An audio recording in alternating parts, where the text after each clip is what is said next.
bem-vindos ao primeiro episódio da nova série da Gestão Alta Performance, Nos Bastidores da Excelência. Meu nome é Amanda Sangues, eu sou gerente de projetos aqui na consultoria e eu estou aqui com o Diego Benites, nosso consultor, parceiro e amigo. E aí, Diego, tudo bem? Tudo bem. Muito obrigado por esse momento. Sempre é muito bacana compartilhar conhecimento e falar sobre um tema que a gente gosta tanto. E em cada episódio nós vamos entrevistar especialistas, tanto da consultoria, nossos colegas de trabalho, quanto nossos clientes ou colegas da indústria que vivem a excelência na prática, que vivem a gestão industrial, ultrapassando tantos desafios. Eu acredito, Diego, que se a gente ajudar uma pessoa, a gente já atingiu o nosso objetivo. Bom, Diego, eu sei que você teve muitas experiências em diversos segmentos, tanto na indústria quanto no serviço, que inclusive, gente, é um grande desafio. Você passou de todos os seus desafios, Qual foi o fator de sucesso que você pensa que foi comum entre todos que deram certo? Independente do segmento, do setor, coisa que eu pude observar que faz muita diferença é o fator de liderança. A gente tem um conjunto de líderes ou um líder, isso impulsiona o desenvolvimento do líder e das pessoas que estão conectadas com ele. Liderança realmente participativa, envolvida na missão, Às vezes é num ambiente sob pressão que a liderança realmente se revela, Vale a pena a gente comentar uma coisa. Nem todo líder é gestor e nem todo gestor é líder. Às vezes a gente encontra gestores ocupando cargos, são responsáveis por uma área ou por um projeto, mas de fato eles não têm a capacidade de liderança naquele momento. A liderança se desenvolve. Acho que vale a pena quebrar o paradigma de que nasci líder. Tem um líder, é aquela pessoa em que as pessoas se espelham nela. Eu quero ser que nem a Amanda em alguma coisa. Quero ser disciplinado que nem o fulano, quero me comunicar que nem o Beltrano. Então, assim, fazer com que as pessoas se movimentem sem, de fato, falar para que elas tenham que fazer alguma coisa. Ser inspirador. Esse é o grande desafio. O líder não é aquele que faz. Ele que potencializa as pessoas que estão ao seu redor a conseguirem fazer cada vez melhor. E agora vamos para a segunda pergunta. Na sua visão, pelo que você tem vivido aí, o que você tem visto que as empresas pensam que estão fazendo certo, mas que na realidade fazem com muitas oportunidades? Encontro muito aquela questão de todo mundo entender que sabe resolver problemas. Isso é uma questão base.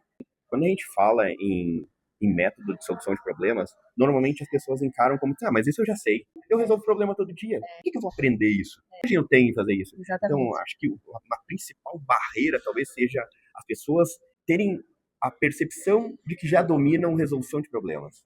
Nossa, Diego, como isso é real? Às vezes, quando a gente visita, algumas fábricas e a gente se depara com análises pouco profundas. Isso porque, assim, a gente está falando agora de análise de problema metodológico, Porque o dia inteiro a gente está resolvendo problema, gente? Você tem a resolução de problema como um mindset, como uma forma de pensar, porque eu acho que isso também é uma soft skill que a gente desenvolve.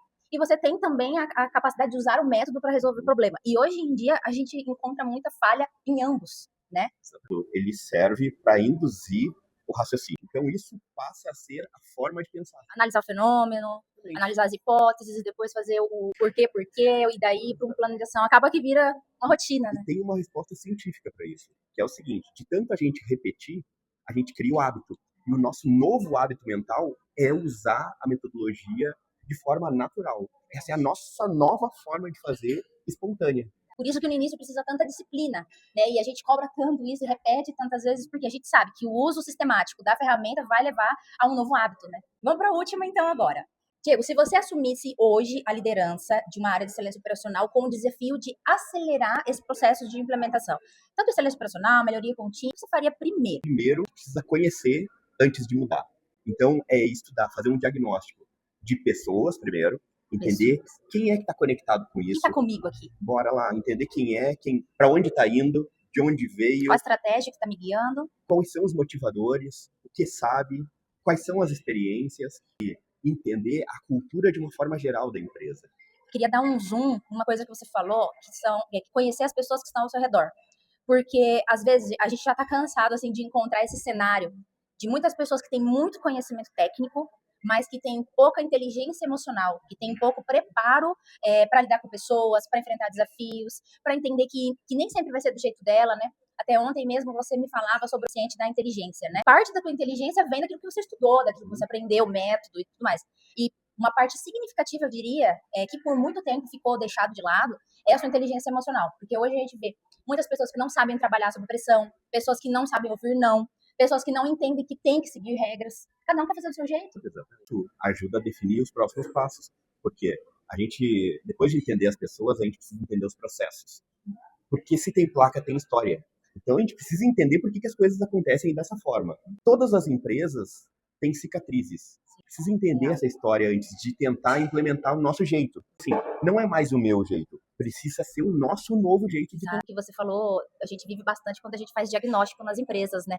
Porque nenhuma implementação é igual à outra. Então, contrataram uma consultoria que trabalha com TPM. Cara, muitas vezes a gente não vai implementar TPM de primeira, porque, como você disse, tem placa, tem história. E também existe algo que muitas vezes é minimizado, que é a curva de maturidade das pessoas, que acho que tem muita relação com a curva da gestão de mudança, né? Que as pessoas não vão de bate-pronto se adaptar ao novo. Existe ali, eu falo que é o vale da sombra da morte, né? Que é a hora que você começa um projeto, tá todo mundo motivado, e daqui uns meses o projeto afunda. Isso é muito comum, muito comum. Só que depois volta a subir, claro, com constância, e aí entra a questão de novo da liderança. Sem uma liderança, como você falou na primeira resposta, o vale da sombra da morte se perpetua, né? A questão aqui, ela volta para a velocidade da mudança. Então, a liderança, ela pode suavizar o processo das pessoas e acelerar esse processo de resistência, porque ele é normal. O fato que a gente sempre quer mais é resultado. Sim.